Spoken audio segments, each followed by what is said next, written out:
सत श्री अकाल दोस्तों, मैं हाँ राजेश गिल ते हाजिर होए हाँ एक होर खास पेशकश लैके जिसका नाम है अमृतसर दी सियासी जंग। लोक सभा चोणां लई अमृतसर दी सियासी हलचल तां उदों ही तेज हो गई सी ਜਦੋਂ कि अरुण जेतली दे नां दी दस्तक होनी शुरू हुई सी कि उन्हां नूं अमृतसर दी लोक सभा सीट तो टिकट दित्ती जानी है नवजोत सिंह सिद्धू दे थां ते। पर अज ਜਦੋਂ ਉਹਨਾਂ ਨੇ हवाई अड्डे तो अमृतसर की धरती ते पैर रखा तो उदों इस सियासी अखाड़ा होर भी पक गया।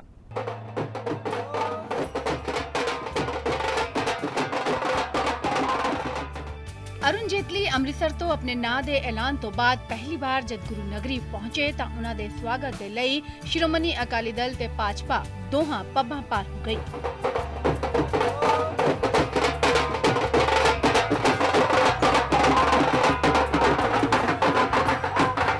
मुख तौर ते माजे ते जरनैल कहे जांदे बिक्रम सिंह मजीठिया, गुलजार सिंह रनी के, जबकि भाजपा वालों शामिल सन पंजाब भाजपा प्रधान कमल शर्मा, अनिल जोशी ते लक्ष्मीकांत चावला। एयरपोर्ट पहुंचे अरुण जेतली ने गुरु नगरी विच अपनी उम्मीदवारी लई खुद नूं वडभागा करार दिता ते अपने स्वागत लई सब दा धन्नवाद कीता। अपनी पार्टी दा और अकाली दल दा बहुत-बहुत शुक्रगुजार हां कि अमृतसर वर्गी पार्लीमेंटरी सीट वास्ते मैनू अपना नुमाइंदा बनाया और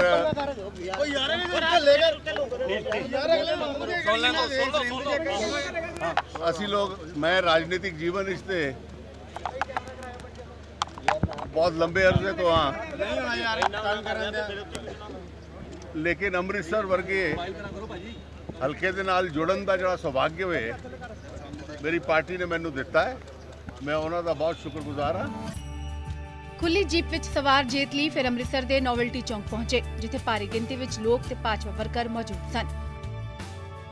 अरुण जेतली दे स्वागत लई वर्करां वालों पटाकियां दी लड़ी चलाउंदे समय अदों एक हादसा हुंदियां बच गया जद पटाके दी लड़ी ने गैसी गुब्बारे नूं कैच कर लिया।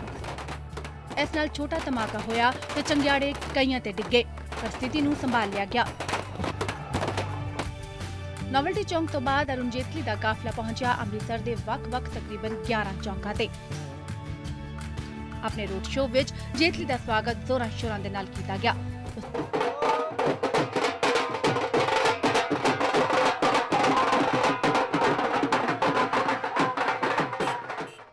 तो बाद अरुण जेतली पहुंचे सचखंड श्री हरमंदिर साहिब।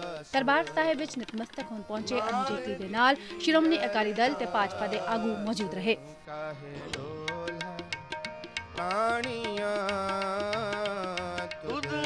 मैं बचपन तो दरबार साहब कई बार आया और मैं और मेरा परिवार इत्थे खास दरबार साहब आने वास्ते भी आते रहे हैं, लेकिन अज मत्था टेकन वास्ते और असीस लैन वास्ते खास आया। दरबार साहिब तो बाद अरुण जेतली पहुंचे दुर्गियाना मंदिर, राम तीरथ मंदिर ते फिर जलियांवाले बाग। अमृतसर दी अपनी लंबी फेरी तो बाद शाम नूं अरुण जेतली ने प्रेस कॉन्फ्रेंस की थी ते अमृतसर विच अपनी उम्मीदवारी तो बाद पहली बार अपनी चोन व्यूहबंदी दा खुलासा भी कीता। इस तरह का अज रिस्पॉन्स और समर्थन केवल शिरोमणि अकाली दल और भारतीय जनता पार्टी के कार्यकर्ता ही नहीं, लेकिन इस हल्के की आम पब्लिक ने भी दिता है। मैं उन्होंने बहुत बहुत धन्यवाद अदा करना। अमृतसर दे विच अकाली भाजपा आगू आपसी वखरेवें छड्ड के उदों ही एक मंच ते इकट्ठे नजर आए जदों कि अरुण जेतली दा अमृतसर संसदीय हल्के चों ना सिर्फ तजवीज़ ही किया गया सी और जदों अज वो अमृतसर पहुंचे अमृतसर की धरती ते जदों उन्होंने पैर रखा तो ये सारे आगू सड़कों के उतर आए और एक जलूस की शक्ल दे विच उन्हां दे नाल चलते रहे। और कैबिनेट मंत्री बिक्रम मजीठिया पहलों ही प्रेस कॉन्फ्रेंस करके ये ऐलान कर चुके सन, अपनी खुशी का इजहार कर चुके सन और कह चुके सन कि अरुण जेतली नूं वो अमृतसर तो रिकॉर्ड मतां नाल जिता के इत्थों भेजणगे।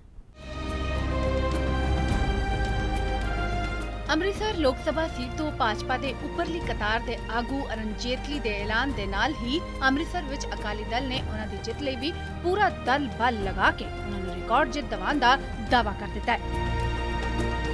ਅਕਾਲੀ ਦਲ ਅਤੇ ਕੁਝ ਸਥਾਨਕ ਭਾਜਪਾ ਆਗੂਆਂ ਨਾਲ ਰਿਸ਼ਤਿਆਂ ਵਿੱਚ ਆਈ ਖਟਾਸ ਤੋਂ ਬਾਅਦ ਅੰਮ੍ਰਿਤਸਰ ਤੋਂ 3 ਵਾਰ ਸਾਂਸਦ ਰਹੇ ਨਵਜੋਤ ਸਿੰਘ ਸਿੱਧੂ ਦੀ ਥਾਂ ਸ਼੍ਰੋਮਣੀ ਅਕਾਲੀ ਦਲ ਅਤੇ ਭਾਜਪਾ ਆਗੂਆਂ ਵੱਲੋਂ ਅਰੁਣ ਜੇਤਲੀ ਨੂੰ ਟਿਕਟ ਦਿੱਤੇ ਜਾਣ ਦੀ ਮੰਗ ਕੀਤੀ ਜਾ ਰਹੀ ਸੀ। ਅਕਾਲੀ ਦਲ ਹੁਣ ਅਰੁਣ ਜੇਤਲੀ ਨੂੰ ਸੂਬੇ ਵਿੱਚ ਸਭ ਤੋਂ ਵੱਧ ਵੋਟਾਂ ਨਾਲ ਜਿਤਾਉਣ ਦਾ ਦਾਅਵਾ ਕਰ ਰਿਹਾ ਹੈ ਤੇ ਕਿਹਾ ਵੀ ਜਾ ਰਿਹਾ ਹੈ ਕਿ ਅਰੁਣ ਜੇਤਲੀ ਜਿਸ ਢੰਗ ਨਾਲ ਅੰਮ੍ਰਿਤਸਰ ਦੇ ਖਾਸ ਤੌਰ ਤੇ ਇੰਡਸਟਰੀ ਅਤੇ ਸਰਹੱਦ ਨਾਲ ਸੰਬੰਧਿਤ ਮਸਲੇ ਲੋਕ ਸਭਾ ਵਿੱਚ ਰੱਖ ਕੇ ਉਹਨਾਂ ਨੂੰ ਸਿਰੇ ਚੜਾ ਸਕਦੇ ਨੇ, ਅਜਿਹਾ ਕੋਈ ਹੋਰ ਨਹੀਂ ਕਰ ਸਕਦਾ। ਜੇਤਲੀ ਸਾਹਿਬ ਦਾ ਇੱਥੇ ਲੋਕਾਂ ਦੇ ਵਿੱਚ ਜਦ ਰਹਿਣਗੇ, ਮੈਂ ਸਮਝਦਾ ਜਿਹੜੇ ਅੰਮ੍ਰਿਤਸਰ ਦੀ ਲੌਂਗ ਸਟੈਂਡਿੰਗ ਗਵਰਨਮੈਂਟ ਆਫ ਇੰਡੀਆ ਦੇ ਨਾਲ issues C, those will be ਐਡਰੈਸਡ, ਕਿਉਂਕਿ ਆਉਣ ਵਾਲੀ ਸਰਕਾਰ 'ਚ ਜੇਤਲੀ ਸਾਹਿਬ ਦਾ ਜਿੱਥੇ ਆਪ ਦਾ ਬੜਾ ਰੁਤਬਾ ਹੈ, ਉੱਥੇ ਬੀਜੇਪੀ 'ਚ ਵੀ ਉਹਨਾਂ ਦਾ ਬਹੁਤ ਵੱਡਾ ਸਤਿਕਾਰ ਹੈ। ਸੋ ਆਈ ਫੀਲ ਇਹ ਸ਼੍ਰੀ ਅੰਮ੍ਰਿਤਸਰ ਸਾਹਿਬ ਦੀ ਗੁਰੂ ਨਗਰੀ ਦੀ ਜਿਹੜਾ ਸੇਵਾ ਕਰਨ ਦਾ ਉਹਨਾਂ ਨੂੰ ਮੌਕਾ ਪਾਰਟੀ ਨੇ ਬਖਸ਼ਿਆ, ਸ਼੍ਰੋਮਣੀ ਅਕਾਲੀ ਦਲ ਬੀਜੇਪੀ ਨੇ ਟਿਕਟ ਦੇ ਕੇ ਬਖਸ਼ਿਆ। ਮੈਂ ਸਮਝਦਾ ਅੰਮ੍ਰਿਤਸਰ ਦੇ ਲੋਕ, ਅਸੀਂ ਸਾਰੇ ਸ਼੍ਰੋਮਣੀ ਅਕਾਲੀ ਦਲ ਦੇ ਅੱਜ 32 ਦੇ 32 ਕਾਉਂਸਲਰ, ਸਾਰੇ ਸ਼੍ਰੋਮਣੀ ਗੁਰਦੁਆਰਾ ਪ੍ਰਬੰਧਕ ਕਮੇਟੀ ਦੇ ਮੈਂਬਰ ਸਾਹਿਬਾਨ, ਸਾਰੇ MLA ਸਾਹਿਬਾਨ who represent the Amritsar seat, we have all come here with full wholehearted support to Arun Jaitley ji and to ensure, and I say this ਰੱਬ ਤੋਂ ਡਰ ਕੇ ਮੈਂ ਕਹਿਣਾ, ਮਗਰ ਲੋਕਾਂ ਦੇ ਪੰਜਾਬ ਦੇ ਤੇ ਅੰਮ੍ਰਿਤਸਰ ਦੇ ਲੋਕਾਂ ਦੇ ਮਾਣ ਕਰਦਿਆਂ ਹੋਇਆਂ ਗੱਲ ਮੈਂ ਕਹਿਣਾ ਕਿ ਸਭ ਤੋਂ ਵੱਡੀ ਜਿੱਤ ਪੰਜਾਬ 'ਚ ਅਰੁਣ ਜੇਤਲੀ ਜੀ ਦੀ ਹੋਊਗੀ।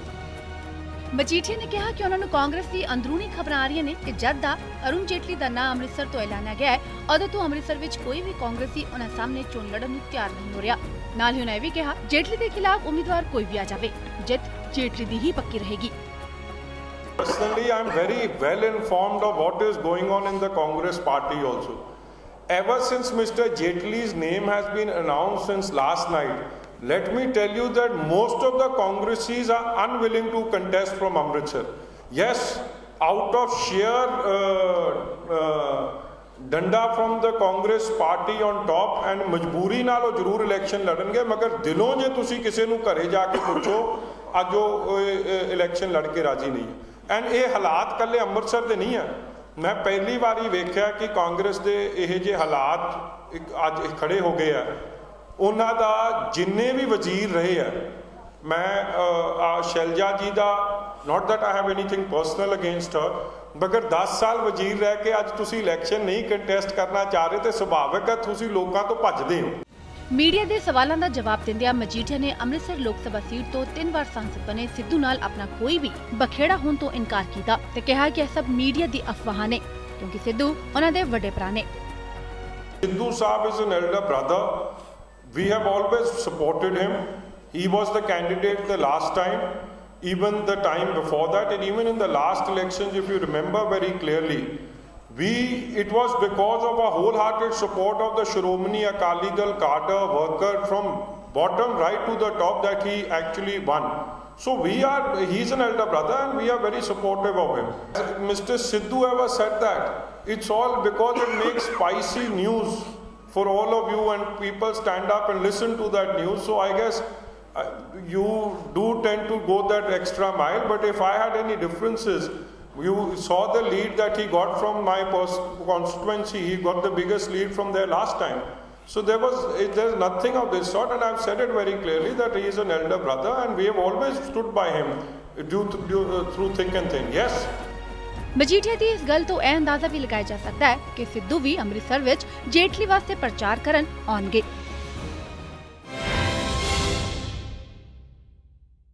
Bharatiya Janata party central leadership ਨੇ, ਪਾਰਲੀਮੈਂਟਰੀ ਬੋਰਡ ਨੇ ਸ਼੍ਰੀ ਅਰੁਣ ਜੇਤਲੀ ਜੀ ਨੂੰ ਇੱਥੇ ਕੈਂਡੀਡੇਟ ਦਿੱਤਾ। ਅੱਜ ਵਪਾਰੀ, ਇੰਡਸਟਰੀਲਿਸਟ, ਜਨ ਇਸ ਪਾਰਲੀਮੈਂਟ ਦਾ ਹਰ ਆਦਮੀ ਜਿਹੜਾ ਵਾ ਉਹਦੇ ਮਨ 'ਚ ਵਲਵਲੇ ਆ, ਉਹਦੇ ਮਨ 'ਚ ਖੁਸ਼ੀ ਆ, ਉਹਦੇ ਮਨ 'ਚ ਉਤਸ਼ਾਹ ਵਾ, ਕਿਉਂਕਿ ਆਉਣ ਵਾਲੀ ਜਿਹੜੀ ਭਾਰਤੀ ਜਨਤਾ ਪਾਰਟੀ NDA ਦੀ ਸਰਕਾਰ ਆ, ਉਹਦੇ Shri Narendra Modi ji as a prime minister ਇਸ ਦੇਸ਼ ਨੂੰ ਲੀਡ ਕਰਨ ਵਾਲੇ ਆ ਤੇ ਉਹਦੇ 'ਚ ਤੁਸੀਂ ਆਪਣੇ ਆਪ ਹੀ ਸਮਝ ਸਕਦੇ ਜੇ ਕਿ ਅਰੁਣ ਜੇਟਲੀ ਜੀ ਦਾ ਕੀ ਸਥਾਨ ਹੈ। ਇਸ ਪੂਰੇ ਉੱਤਰੀ ਭਾਰਤ ਵਾਸਤੇ ਹੀ ਇਹ ਬਹੁਤ ਵੱਡੀ ਖੁਸ਼ੀ ਦੀ ਲਹਿਰ ਹੈ ਕਿ ਅਰੁਣ ਜੇਟਲੀ ਜੀ ਅੰਮ੍ਰਿਤਸਰ ਸਾਹਿਬ ਤੋਂ ਕੈਂਡੀਡੇਟ ਬਣਾਏ गए हैं पार्टी वालों। मेरे लिए या सारे बीजेपी के लिए आई थिंक बहुत गर्व की बात है कि इतना सीनियर लीडर जो कि एक प्राइम मिनिस्टर का कैंडिडेट हो वो शहर में आए, क्योंकि बहुत देर से पंजाब और स्पेशली अमृतसर साहिब हम जिसको मानते हैं कि बहुत ज़्यादा पीछे रह गया था बाकी डेवलपमेंट के तौर से, टूरिज़्म के माध्यम से। तो एक सेंट्रल लीडर जो पता ही है हमें कि एक मिनिस्ट्री में बैठेगा, वो आज हमारे शहर में एमपी बन के आता है, तो मेरे लिए सबके लिए इससे गर्व की बात कोई नहीं है। और शहरवासी भी उनके लिए भी गर्व की बात है कि ऐसा बड़ा लीडर आए, क्योंकि हर तरह का विकास की तरफ से या हर इंडस्ट्री की तरफ से हर तरफ से फ़ायदा होता है। ਅੰਮ੍ਰਿਤਸਰ ਦੀ ਸਿਆਸੀ ਜੰਗ ਬਾਰੇ ਗੱਲਬਾਤ ਕਰਦੇ ਰਾਂਗੇ। ਮਿਲਦੇ ਹਾਂ ਇੱਕ ਛੋਟੇ ਜਿਹੇ ਬ੍ਰੇਕ ਤੋਂ ਬਾਅਦ।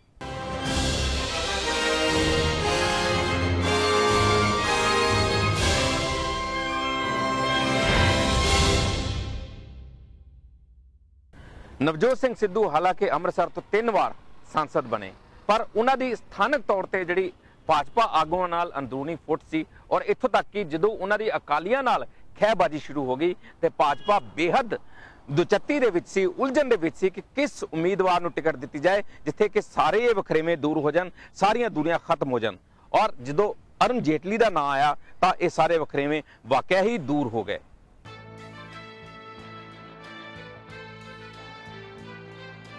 ਹਾਲਾਂਕਿ ਅੰਮ੍ਰਿਤਸਰ ਤੋਂ ਭਾਜਪਾ ਅਰੁਣ ਜੇਟਲੀ ਦੇ ਨਾਂ ਦਾ ਐਲਾਨ ਕਰ ਚੁੱਕੀ ਹੈ, ਪਰ ਇਸ ਟਿਕਟ ਨੂੰ ਲੈ ਕੇ ਕਾਫੀ ਦੇਰ ਤੱਕ ਪਾਰਟੀ ਵਿੱਚ ਉਲਝਣ ਬਰਕਰਾਰ ਰਹੀ।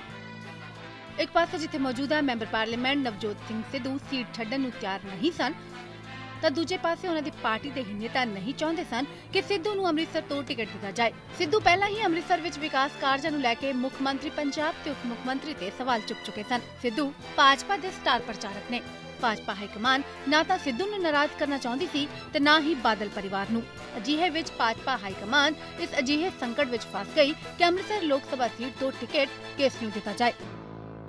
ਦੂਜੇ ਪਾਸੇ ਸਿੱਧੂ ਨੇ ਇਹ ਬਿਆਨ ਵੀ ਦੇ ਦਿੱਤਾ ਸੀ ਕਿ ਮੁੱਖ ਮੰਤਰੀ ਬਾਦਲ ਚਾਹੁਣ ਤਾਂ ਉਹਨਾਂ ਨੂੰ ਜਿੱਤਵਾ ਦੇਣ ਜਾਂ ਫਿਰ ਹਰਾ ਦੇਣ, ਉਹ ਤਾਂ ਅੰਮ੍ਰਿਤਸਰ ਤੋਂ ਹੀ ਚੋਣ ਲੜਨਗੇ। ਅਜਿਹੇ ਵਿੱਚ ਜੇਕਰ ਸਿੱਧੂ ਨੂੰ ਅੰਮ੍ਰਿਤਸਰ ਤੋਂ ਟਿਕਟ ਨਹੀਂ ਦਿੱਤਾ ਜਾਂਦਾ ਤਾਂ ਲੋਕਾਂ ਵਿੱਚ ਇਹੀ ਸੁਨੇਹਾ ਜਾਂਦਾ ਕਿ ਸਿੱਧੂ ਦੀ ਟਿਕਟ ਬਾਦਲਾਂ ਵੱਲੋਂ ਕਟਵਾਈ ਗਈ ਹੈ। ਯਾਨੀ ਸਿੱਧੂ ਦੇ ਇਸ ਬਿਆਨ ਨੇ ਭਾਜਪਾ ਹਾਈਕਮਾਨ ਨੂੰ ਹੋਰ ਸੰਕਟ ਦੇ ਵਿੱਚ ਪਾ ਦਿੱਤਾ। ਜੇਕਰ ਵਿਕਲਪਾਂ ਦੀ ਗੱਲ ਕੀਤੀ ਜਾਏ ਤਾਂ ਅੰਮ੍ਰਿਤਸਰ ਵਿੱਚ ਸਿੱਧੂ ਦਾ ਵਿਕਲਪ ਸਥਾਨਕ ਭਾਜਪਾ ਨੇਤਾ ਰਾਜਿੰਦਰ ਮੋਹਨ ਛੀਨਾ ਹੀ ਸਨ, ਜੋ ਅੰਮ੍ਰਿਤਸਰ ਇੰਪਰੂਵਮੈਂਟ ਟਰਸਟ ਦੇ ਸਾਬਕਾ ਚੇਅਰਮੈਨ ਨੇ ਤੇ ਹਾਈਕਮਾਨ ਇਹਨਾਂ ਦੇ ਨਾਮ ਤੇ ਵਿਚਾਰ ਵੀ ਕਰ ਰਹੀ ਸੀ, ਕਿਉਂਕਿ ਉਹਨਾਂ ਦੇ ਅਕਾਲੀ ਨੇਤਾਵਾਂ ਦੇ ਨਾਲ ਵੀ ਸੁਖਾਲੇ ਸੰਬੰਧ ਸਨ। ਪਰ ਇਸ ਉੱਤੇ ਸਿੱਧੂ ਨਹੀਂ ਮੰਨਣਗੇ, ਇਹ ਵੀ ਪਾਰਟੀ ਜਾਣਦੀ ਸੀ। ਤਾਂ ਲੰਬੀ ਸੋਚ ਵਿਚਾਰ ਤੋਂ ਬਾਅਦ ਚੋਣ ਮੈਦਾਨ ਤੇ ਸਿੱਧੂ ਦੇ ਰਾਜਨੀਤਿਕ ਗੁਰੂ ਅਰੁਣ ਜੇਟਲੀ ਦਾ ਨਾਮ ਸਾਹਮਣੇ ਆਇਆ, ਜਿਨ੍ਹਾਂ ਦੇ ਅਕਾਲੀ ਦਲ ਦੇ ਨਾਲ ਵੀ ਚੰਗੇ ਸੰਬੰਧ ਨੇ। ਇਸ ਤਰ੍ਹਾਂ ਦੇ ਨਾਲ ਸ਼੍ਰੋਮਣੀ ਅਕਾਲੀ ਦਲ ਤੇ ਨਵਜੋਤ ਸਿੰਘ ਸਿੱਧੂ ਵਿਚਕਾਰ ਤਾਲਮੇਲ ਬਿਠਾ ਕੇ ਭਾਜਪਾ ਨੇ ਅੰਮ੍ਰਿਤਸਰ ਤੋਂ ਅਰੁਣ ਜੇਟਲੀ ਦੇ ਨਾਮ ਦਾ ਐਲਾਨ ਕਰ ਦਿੱਤਾ।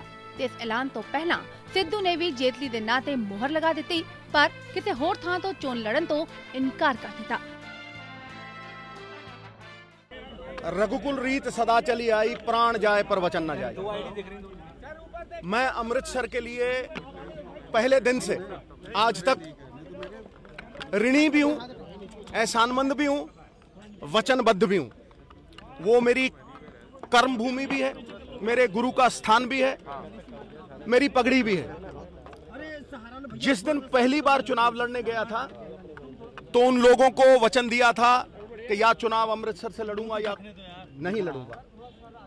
उस वचन पे मैं आज भी अडिग हूं, एक पल भी हिलूंगा नहीं। वो मेरे लिए धर्म है और धर्म हमेशा स्थिर होता है।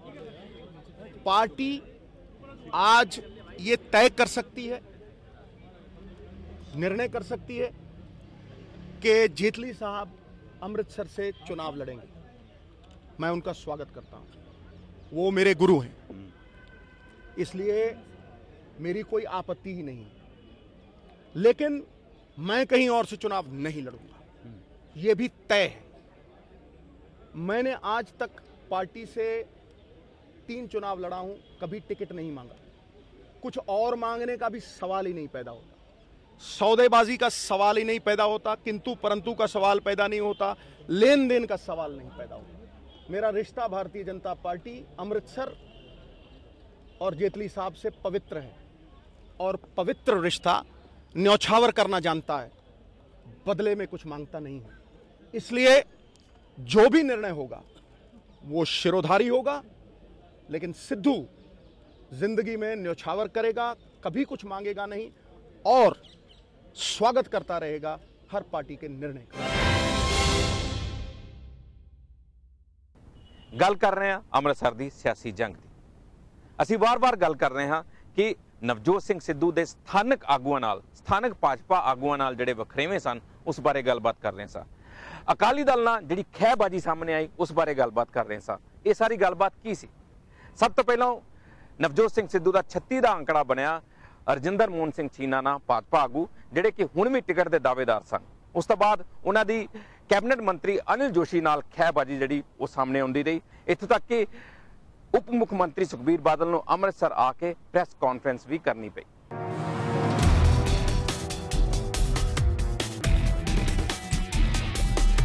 ਅੰਮ੍ਰਿਤਸਰ ਸੀਟ ਦੇ ਭਾਜਪਾ ਉਮੀਦਵਾਰ ਦੇ ਐਲਾਨ ਦੇ ਨਾਲ ਹੀ ਅਕਾਲੀ ਭਾਜਪਾ ਗੱਠਜੋੜ ਵਿੱਚ ਫਸੀ ਸਿੱਧੂ ਗੰਢ ਵੀ ਸੁਲਝ ਗਈ ਹੈ ਤੇ ਸੁੱਖ ਦਾ ਸਾਹ ਜ਼ਰੂਰ ਦੋਹਾਂ ਪਾਰਟੀਆਂ ਨੇ ਲਿਆ। ਸ਼੍ਰੋਮਣੀ ਅਕਾਲੀ ਦਲ ਇਸ ਸੀਟ ਤੇ ਸਿੱਧੂ ਦੇ ਹੱਕ ਵਿੱਚ ਨਹੀਂ ਸਨ। ਕਾਰਨ ਸੀ ਕੁਝ ਸਮਾਂ ਪਹਿਲਾਂ ਨਵਜੋਤ ਸਿੰਘ ਸਿੱਧੂ ਵੱਲੋਂ ਸ਼੍ਰੋਮਣੀ ਅਕਾਲੀ ਦਲ ਉਤੇ ਉਹਨਾਂ ਦੇ ਨਾਲ ਧੱਕੇਸ਼ਾਹੀ ਕਰਨ ਦਾ ਇਲਜ਼ਾਮ। ਇੱਕ ਪ੍ਰੈਸ ਕਾਨਫਰੰਸ ਦੌਰਾਨ ਸਿੱਧੂ ਨੇ ਪੰਜਾਬ ਸਰਕਾਰ ਖਿਲਾਫ ਮੋਰਚਾਬੰਦੀ ਕਰਕੇ ਇਹ ਇਲਜ਼ਾਮ ਲਗਾਇਆ ਸੀ ਕਿ ਪੰਜਾਬ ਸਰਕਾਰ ਨੇ ਅੰਮ੍ਰਿਤਸਰ ਦੇ ਵਿਕਾਸ ਕਾਰਜਾਂ ਦਾ ਪੈਸਾ ਅੰਮ੍ਰਿਤਸਰ ਨੂੰ ਨਾ ਦੇ ਕੇ ਕਿਤੇ ਹੋਰ ਲਗਾਇਆ ਕਿਉਂਕਿ ਸਰਕਾਰ ਉਹਨਾਂ ਦੇ ਖਿਲਾਫ ਹੈ। ਇਸ ਦਾ ਜਵਾਬ ਮੁੱਖ ਮੰਤਰੀ ਸੁਖਬੀਰ ਸਿੰਘ ਬਾਦਲ ਨੇ ਵੀ ਪ੍ਰੈਸ ਕਾਨਫਰੰਸ ਰਾਹੀਂ ਹੀ ਦਿੱਤਾ। पैसा नहीं है, अमृतसर इंप्रूवमेंट ट्रस्ट का मतलब है अमृतसर की इंप्रूवमेंट के लिए बना हुआ ट्रस्ट। हमारी कॉरपोरेशन के पास 5 पैसे नहीं है डेवलपमेंट के लिए। नवजोत सिंह सिद्धू के प्रोजेक्ट के ऊपर पिछले 2 साल में एक पाई नहीं लगी और 60 करोड़ रुपया अमृतसर इंप्रूवमेंट ट्रस्ट से शिफ्ट होके बाहर चला गया। Punjab government is diverting funds from other areas to Amritsar.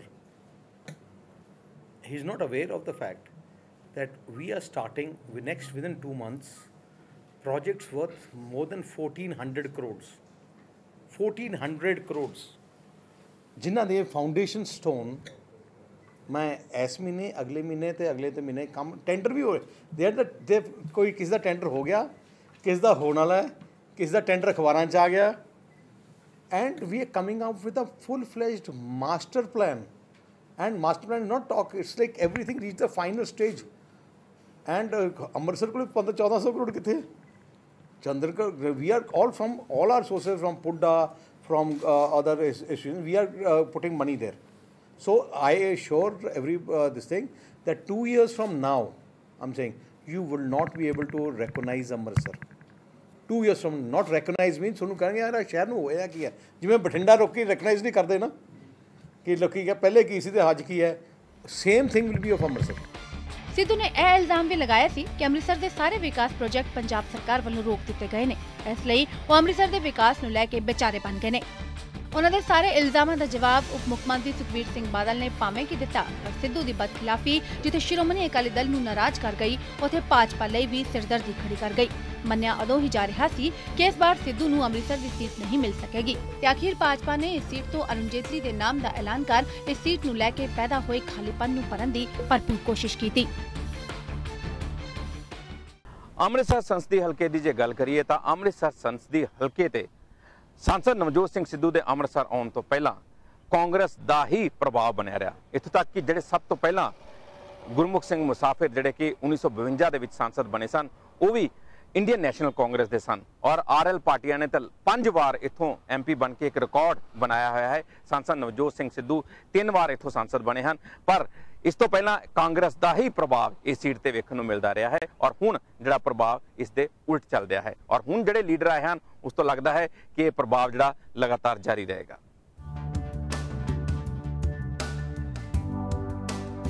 Amritsar ਸੰਸਦੀ ਸੀਟ ਤੇ ਭਾਜਪਾ ਵੱਲੋਂ ਨਵਜੋਤ ਸਿੰਘ ਸਿੱਧੂ ਨੂੰ ਪੈਰਾਸ਼ੂਟ ਰਾਹੀਂ ਉਤਾਰਨ ਤੋਂ ਬਾਅਦ ਕਾਂਗਰਸ ਦੇ ਪ੍ਰਭਾਵ ਹੇਠਾਂ ਰਹਿਣ ਵਾਲੀ ਇਹ ਸੀਟ ਅਕਾਲੀ ਭਾਜਪਾ ਗੱਠਜੋੜ ਦੀਆਂ ਜਿੱਤਾਂ ਵਿੱਚ ਤਬਦੀਲ ਹੋ ਗਈ।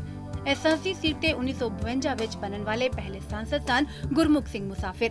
ਇੰਡੀਅਨ ਨੈਸ਼ਨਲ ਕਾਂਗਰਸ ਦੇ ਇਹ ਉਮੀਦਵਾਰ ਸਨ ਤੇ ਉਹ ਲਗਾਤਾਰ ਇੱਥੋਂ 3 ਵਾਰ ਸਾਂਸਦ ਰਹੇ। ਇੱਕ ਬਾਰ ਇਹ ਸੀਟ ਦੁਰਗਾਦਾਸ ਪਾਟਿਆ ਜੋ ਕਿ ਜਨਸੰਘ ਦੇ ਉਮੀਦਵਾਰ ਸਨ ਉਹਨਾਂ 1971 ਵਿੱਚ ਜਿੱਤੀ ਤੇ ਇੱਕ ਵਾਰ ਜਨਤਾ ਪਾਰਟੀ ਨੇ 1977 ਵਿੱਚ ਇਹ ਸੀਟ ਜਿੱਤੀ। ਉਦੋਂ ਜਨਤਾ ਪਾਰਟੀ ਦੇ ਉਮੀਦਵਾਰ ਸਨ ਬਲਦੇਵ ਪ੍ਰਕਾਸ਼। ਬਾਅਦ ਵਿੱਚ ਇਸ ਸੀਟ ਤੇ ਲਗਾਤਾਰ ਕਾਂਗਰਸ ਦਾ ਹੀ ਦਬਦਬਾ ਰਿਹਾ। ਕਾਂਗਰਸ ਵੱਲੋਂ RL ਪਾਰਟੀਆਂ ਨੇ 5 ਵਾਰ ਇਹ ਸੀਟ ਜਿੱਤੀ। ਇੱਕ ਵਾਰ ਇਹ ਸੀਟ ਇੱਕ ਆਜ਼ਾਦ ਉਮੀਦਵਾਰ ਕਿਰਪਾਲ ਸਿੰਘ ਨੇ 1999 ਵਿੱਚ ਅਤੇ ਭਾਜਪਾ ਦੇ ਦਿਆ ਸਿੰਘ ਸੋਢੀ ਨੇ ਇਹ ਸੀਟ ਜਿੱਤੀ ਸੀ। ਦੂਜੀ ਵਾਰ ਫੇਰ ਉਹ RL ਪਾਰਟੀਆਂ ਕੋਲ ਹਾਰ ਗਏ। ਕੁੱਲ ਮਿਲਾ ਕੇ ਅੰਮ੍ਰਿਤਸਰ ਸੰਸਦੀ ਸੀਟ ਸਿੱਧੂ ਦੇ ਆਉਣ ਤੋਂ ਪਹਿਲਾਂ ਕਾਂਗਰਸ ਦੇ ਪ੍ਰਭਾਵ ਵਾਲੀ ਸੀਟ ਹੀ ਮੰਨੀ ਜਾਂਦੀ ਸੀ ਤੇ ਜਿਵੇਂ-ਜਿਵੇਂ ਅਕਾਲੀ ਦਲ ਦਾ ਆਧਾਰ ਮਜ਼ਬੂਤ ਹੋਇਆ ਇਸ ਸੀਟ ਤੇ ਅਕਾਲੀ ਭਾਜਪਾ ਗੱਠਜੋੜ ਨੂੰ ਹੋਰ ਮਜ਼ਬੂਤੀ ਮਿਲਦੀ ਗਈ। ਹਾਲਾਂਕਿ ਨਵਜੋਤ ਸਿੰਘ ਸਿੱਧੂ ਦੀ ਤੀਜੀ ਚੋਣ ਉਸ ਵੇਲੇ ਲੋਹੇ ਦੇ ਚਨੇ ਚਬਾਉਣ ਵਾਲੀ ਸੀ ਜਦ ਉਹਨਾਂ ਨੂੰ ਕਾਂਗਰਸ ਦੇ ਉਮੀਦਵਾਰ ਓਮ ਪ੍ਰਕਾਸ਼ ਸੋਨੀ ਨੇ ਮਜ਼ਬੂਤ ਟੱਕਰ ਦਿੱਤੀ। ਸਿੱਧੂ ਦੀ ਬੇੜੀ ਮਜੀਠਾ ਹਲਕੇ ਦੇ ਲੀਡ ਨਹੀਂ ਪਾਰ ਕਰਾ ਦਿੱਤੀ। ਹੁਣ ਕਿਉਂਕਿ ਅਕਾਲੀ ਭਾਜਪਾ ਗੱਠਜੋੜ ਸੱਤਾ ਵਿੱਚ ਹੈ ਤਾਂ ਮਜ਼ਬੂਤ ਆਧਾਰ ਹੈ ਤੇ ਹੁਣ ਅਰੁਣ ਜੇਟਲੀ ਦਿੱਗਜ ਆਗੂ ਮੈਦਾਨ ਵਿੱਚ ਉਤਾਰੇ ਗਏ ਨੇ ਜਿਸੇ ਨਾਂ ਤੇ ਧਿਰਾਂ ਵੀ ਇੱਕ ਮੰਚ ਤੇ ਆ ਗਈਆਂ ਨੇ। ਹੁਣ ਅੰਮ੍ਰਿਤਸਰ ਦੀ ਇਸ ਵਕਾਰੀ ਸੀਟ ਤੇ ਸਭ ਨਿਰਭਰ ਕਰਦਾ ਹੈ ਕਾਂਗਰਸ ਦੇ ਉਮੀਦਵਾਰ ਤੇ ਜੋ ਹਾਲਾਂਕਿ ਐਲਾਨਿਆ ਨਹੀਂ ਗਿਆ। ਕਾਂਗਰਸ ਦੇ ਉਮੀਦਵਾਰ ਦੇ ਐਲਾਨ ਹੋ ਜਾਣ ਤੋਂ ਬਾਅਦ ਹੀ ਇਸ ਸੀਟ ਤੇ ਆਮੋ ਸਾਹਮਣੇ ਦੀ ਲੜਾਈ ਦਾ ਸਾਫ਼ ਪਤਾ ਚੱਲ ਸਕੇਗਾ। ਅਰੁਣ ਜੇਟਲੀ ਦੇ ਅੰਮ੍ਰਿਤਸਰ ਸੰਸਦੀ ਹਲਕੇ 'ਚ ਆਉਣ ਤੋਂ ਬਾਅਦ ਅੰਮ੍ਰਿਤਸਰ ਦੀ ਸਿਆਸੀ ਜੰਗ ਪੱਖ ਜ਼ਰੂਰ ਗਈ ਹੈ ਪਰ ਹਜੇ ਭਾਂਬੜ ਨਹੀਂ ਬਣਿਆ। ਇਹ ਭਾਂਬੜ ਉਦੋਂ ਬਣੇਗਾ ਜਦੋਂ ਕੋਈ ਕਾਂਗਰਸ ਵੱਲੋਂ ਵੀ ਆਪਣਾ ਉਮੀਦਵਾਰ ਐਲਾਨਿਆ ਜਾਵੇਗਾ। ਇੰਤਜ਼ਾਰ ਕੀਤਾ ਜਾ ਰਿਹਾ ਹੈ ਕਿ ਕਾਂਗਰਸ ਵੱਲੋਂ ਕਿਹੜਾ ਉਮੀਦਵਾਰ ਅਰੁਣ ਜੇਟਲੀ ਦੇ ਸਾਹਮਣੇ ਉਤਾਰਿਆ ਜਾਏਗਾ ਉਸ ਦਾ ਇੰਤਜ਼ਾਰ ਕੀਤਾ ਜਾ ਰਿਹਾ ਹੈ। ਤੁਹਾਨੂੰ ਸਾਡੀ ਅੱਜ ਦੀ ਖਾਸ ਪੇਸ਼ਕਸ਼ ਕਿਵੇਂ ਦੀ ਲੱਗੀ ਇਸ ਬਾਰੇ ਸਾਨੂੰ ਜ਼ਰੂਰ ਆਪਣੀ ਫੀਡਬੈਕ ਦਿਓ। feedback@ptcnetwork.tv